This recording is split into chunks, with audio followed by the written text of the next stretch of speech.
আসসালামু আলাইকুম, আশা করি সবাই ভালো আছেন। আজকে যে ফুলকপি দিয়ে পালং শাকের রেসিপিটি আমি দেখাবো, এটি বলতে পারেন আমাদের চাইল্ডহুড নস্টালজিয়ার সাথে অ্যাসোসিয়েটেড। মা যখন ছোটবেলায় এভাবে শাক রান্না করতো, this was the only way আমি আর ভাইয়া একদম নাক শিটকাতাম না। খুব সিম্পল একটা রেসিপি। উপকরণগুলো আমি আপনাদের সুবিধার্থে এখানে লিস্ট করে দিয়েছি, একটুখানি দেখে নেবেন। এবং আজকের ভিডিওটা আরও স্পেশাল এই জন্য যে রান্নাটা কমপ্লিটলি মার হাতে এখানে করা।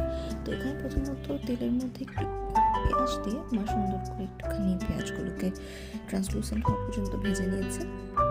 তার সাথে এখানে রসুন বাটা দিয়েছে, পরিমাণ মতো লবণ দিয়েছে। লবণ আর রসুন বাটা দিয়ে আমরা আবার এখানে পেঁয়াজগুলোকে দেখতে পাবো যে কতক্ষণের জন্য ফ্রাই করে নেওয়া হচ্ছে। এরপরে এখানে আমার মা অ্যাড করে দিয়েছে আগে থেকে স্লাইস করে রেখে দেওয়া ফুলকপিগুলো।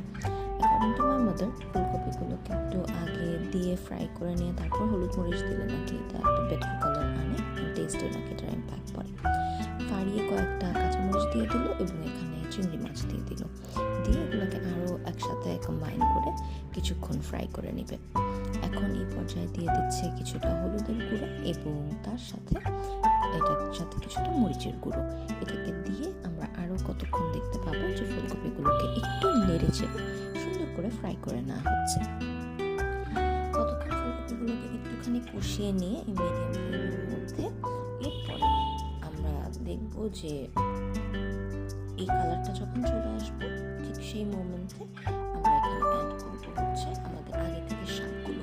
সো শাকগুলোকে এখানে কেটে আগে থেকে পানি ঝরিয়ে রেখে দিয়েছি এবং আমরা শাকগুলোকে যেটা করেছি যে পালং শাকগুলোকে রাফলি 3টার মতো চপ দিয়েছি, খুব বেশি মিহি কুচি করার প্রয়োজন এখানে নেই। দিয়ে এখানে ঢাকা দিয়ে দেওয়া হচ্ছে শাকগুলো যাতে সামান্য মজে আসে।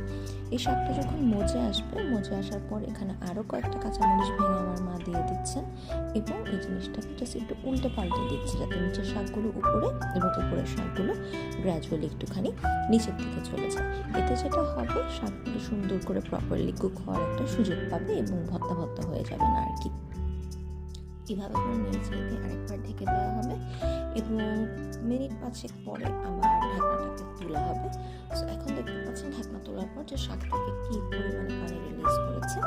এই পর্যায়ে আমরা এই শাকটাকে আরও কতক্ষণ নাড়বো এবং যদি মনে হয় যে না আরেকটু সেদ্ধ করার দরকার কনসিস্টেন্সি দেখে, সেই ক্ষেত্রে আমরা আরও কতক্ষণ চাপা দিয়ে রেখে দিব। অথবা যদি মনে হয় যে প্রপারলি সিদ্ধ হয়ে আসছে, সেই ক্ষেত্রে আপনি পানিটাকে একটু টানাবেন এবং আপনার ডেজার্ট কনসিস্টেন্সিতে নিয়ে আসবেন।